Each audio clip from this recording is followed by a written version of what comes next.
अस्सलामुअलैकुम वरहमतुल्लाहि वबरकातुहू। साईं मुफ्ती साहब जी ख़िदमत में अर्ज़ है त छा एतिकाफ़ में वेझी सघिजे थो या न?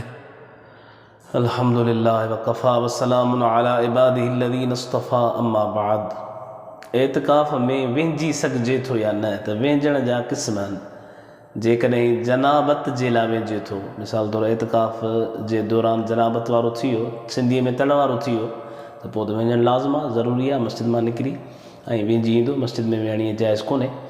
बाक़ी हिन दौर जे अंदरि जीअं सख़्तु गर्मी आहे ऐं माण्हू थधिकार हासिलु करण लाइ वेझे, त इहो जाइज़ न आहे, यानी बग़ैर ज़रूरत जे इहो ॿाहिरि निकिरणु आहे।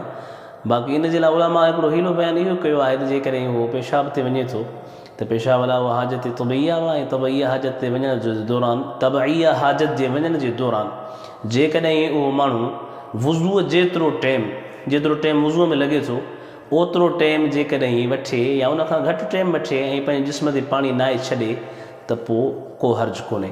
बाक़ी मुस्तक़िल तौर ते ग़ुस्ल जे लाइ, थधिकार हासिलु करण जे लाइ एतिकाफ़ मां ॿाहिरि निकिरणु जाइज़ न आहे। साईं मुफ्ती साहब जी ख़िदमत में अर्ज़ आहे त जेकॾहिं मोतक़िफ़ यानी एतिकाफ़ करण वारो पेशमाम आहे त छा उहो तरावी या नमाज़ पढ़ाए सघे थो? मोतक़िफ़ नमाज़ पढ़ाए सघे थो, अज़ान ॾेई सघे थो, तरावीह पढ़ाए सघे थो, हर उहो कमु जेको नेकी आहे उहो करे सघे थो।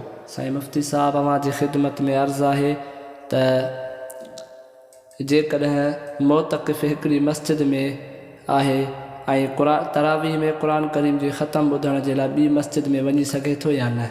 तरावीह जे लाइ पंहिंजी मस्जिद मां मोतक़फ़ मां यानी एतिकाफ़ वारी जॻह मां मोतक़िफ़ जे लाइ निकिरणु जाइज़ न आहे। जेकॾहिं निकितो त हुनजो एतिकाफ़ फासिद थी वेंदो, पंहिंजी मस्जिद में तरावीह पढ़े।